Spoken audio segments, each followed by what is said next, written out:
Hey folks, Walks here, and I want to do a real quick video because I'm in a privileged position to have two great tank bags with me that I think a lot of people might deliberate over which one to buy. Mr. Harding's here. We've just been on a long journey through Thailand. He brought with him his Rhinowalk Mechanic tank bag. And I am lucky to have a Mosko Moto Nomax tank bag. If we take a look at both of these bags, I think it's reasonable to say it looks as though one was inspired by the other. And I hope I'm not being unfair when I say I expect that the Mosko Motos, the original, and Rhinowalk have done what Rhinowalk do very well. They've been inspired and they've created a homage. So I'm quickly going to go through the features of it, show you the similarities and the differences. So we start off with this top. The top opens on both. It's a bigger area in the Mosko Moto one, but for Mr. Harding and I, we both tend to keep our sun hats in there, or when he's back home, his rain hat. Inside here, there's another little pocket that you can keep things in, perhaps your wallet or charging cables.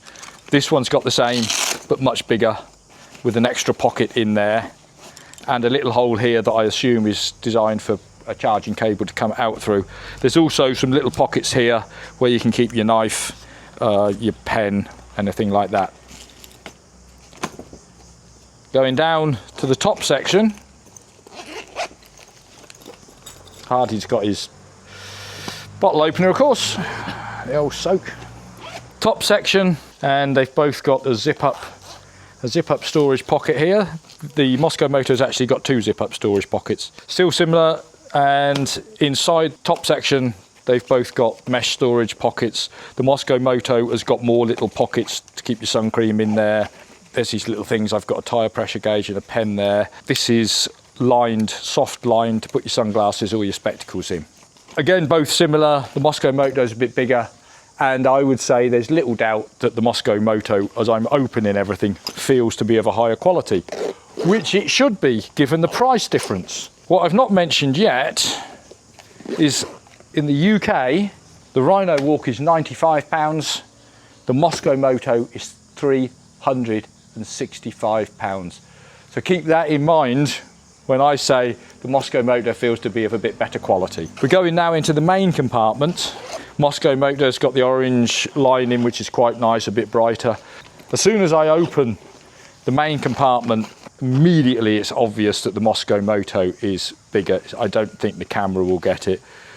They have both got a mesh pocket in here for organising things. It's a bigger one in the Rhinowalk. They've both got this mesh storage here, which is where I keep my passport and money. So if you ever see my Himalayan parked up, you know where to go and pinch my money now. One of the big pluses on the Mosko Moto is this main compartment. Not only is it deeper, it's also expandable, and when it expands, it's, well, 3 times as deep. It's much bigger. I rarely use it. I keep my filming equipment in here in the main area. Even when it's not expanded, there's plenty of room for the filming equipment.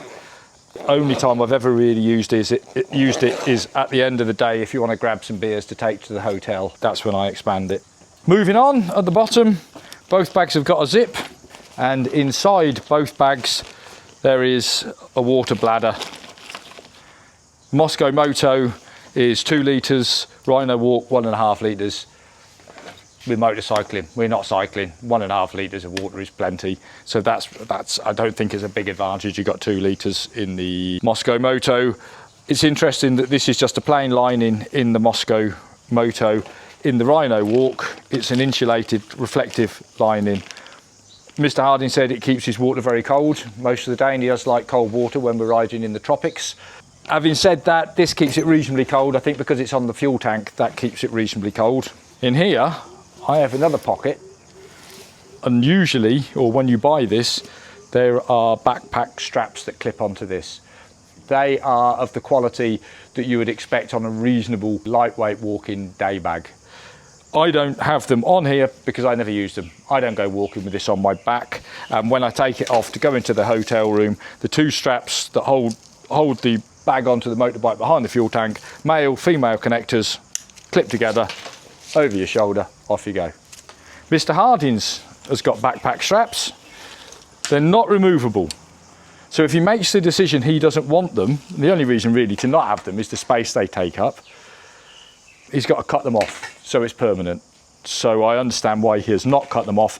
I don't think he'll ever use them because he's not a great one for going for walks when he's on a motorbike trip. They're not as good quality as the ones on the Mosko Moto. Having said that, you need the quality of straps that you could wear all day hiking. So if you do want them, I think these are plenty good enough. And because they're a lower quality, they're actually smaller and lighter, so they're actually less obtrusive when they're in there. So maybe that's not even a negative. Maybe that's a positive for this one. In here, Mr. Harding has got a whistle. On here, Mr. Walker has got a whistle. But what Mr. Walker's also got in here is he's got this little thing that Mr. Harding doesn't have. This is so he can change the SIM card on an iPhone. So they put a lot of thought into it, but I'd forgotten it was there actually till I was doing this. Let me know in the comments if you've got either of these and if you've got any thoughts or opinions on it. Finally, both bags have, in the same position, funny that, in the same position, they've both got waterproof cover. A little bit like the backpack straps. It's a bit more difficult to get it out of the Mosko Moto one. That's a positive for the Rhinowalk. It's easier to get things in and out, but the reason it's more difficult to get it out, it's a little bit thicker, it's a little bit higher quality. It's got a transparent bit at the top. I would say that the Mosko Moto one feels a better quality, and I've used it in the rain. It unclips. If you don't want to use it, if you live in the tropics, dry season, leave it at home, and then you've got a bit more storage in your main compartment. This one on the Rhinowalk, once again, like the backpack straps, it's permanently attached. Is that a downside? I don't know, that's up to you to decide. The water bag on both, I forgot to mention, comes with a long pipe that's plenty long enough for drinking when it's on the fuel tank. And that's the same on both of them. Finally, and actually rather importantly, is the attachment system. So both systems are the same. At the front, at the top, there's a harness that goes around the headstock, goes under the headstock, and it's held in place. I'm not going to bother showing you in too much detail. To attach it, you just simply clip it on like this, and then the bottom strap, you clip on like this, and this attachment down here is just permanently on the frame. It's held on by tie wraps. The Rhinowalk is similar, but this is probably the biggest downside of the Rhinowalk. This is the strap, the bottom strap, the long part is on the tank bag with the Mosko Moto. On the Rhinowalk, it's not. The long part attaches to the frame. It's quick and easy to do, no problem.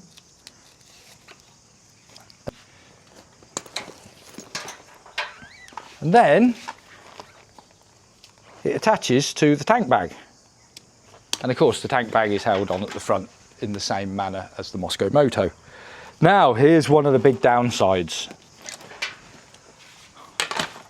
On the Mosko Moto, the opposite straps have got a male and a female. So when they're not being used to strap it to the motorbike, you can clip them together, and this then becomes my carrying strap when I walk to the hotel room. On the Rhinowalk, they're female on the bag and they're male on this. So even if you put the two straps across the saddle, you can't clip them together because they're both male connectors. So once you've taken your tank bag off your motorbike, you've walked to the hotel room, you go out, you want to jump on the motorbike, nip down the shop, you got this flapping about. It doesn't take long to take it off. It's not the end of the world. It's a bit of a first world problem really, but it is one of the downsides. So there you have it. I hope you found it useful. To wrap up, well, the question is that you will be asking, okay, that's all great. Which is the better bag? Which one should I buy? I can't tell you that because this is £365 and that is a lot of money. In fact, I just can't believe I paid that much for it. I bought it some years ago. My friend brought it over from Canada for me, and so he got it pretty much US prices. They got on then. So he got it at a good price, so I probably got it for less, and it was a few years ago. 365 quid, 95 quid. This is well made, it's good quality. This is better made, it's better quality. This is absolutely fine. This is going to do the job. I imagine it's going to last for a few years. The material seems good, the zips seem good. I mean, I guess you probably feel more inclined to force a zip on this one with confidence than you would on this one. Be a bit more careful with it. But if you can't afford 365 quid, or if you think that's a crazy amount of money to spend on a bag, which is fair enough, but you want a bag like this, the Rhinowalk, I think it's fine. You're happy with it, aren't you? Absolutely. You could nearly buy 4. It puts it in perspective, really. It's actually, although I own the Mosko Moto bag and I'm happy with it, I don't regret buying it, but I find it difficult to justify that much money for a bag, especially when you can get this Rhinowalk that is 80% as good. Yeah. If you found it useful, you might like to give me a like, because it's good for algorithms, whatever they are. And if you're enjoying the channel, you might like to subscribe, and also you might like to hit the post notification bell. Hit the post notification bell. And that doesn't mean that something will tell you when the postman arrives. It means that when I post a new video, you understand. Hey, thanks very much, and cheerio, folks.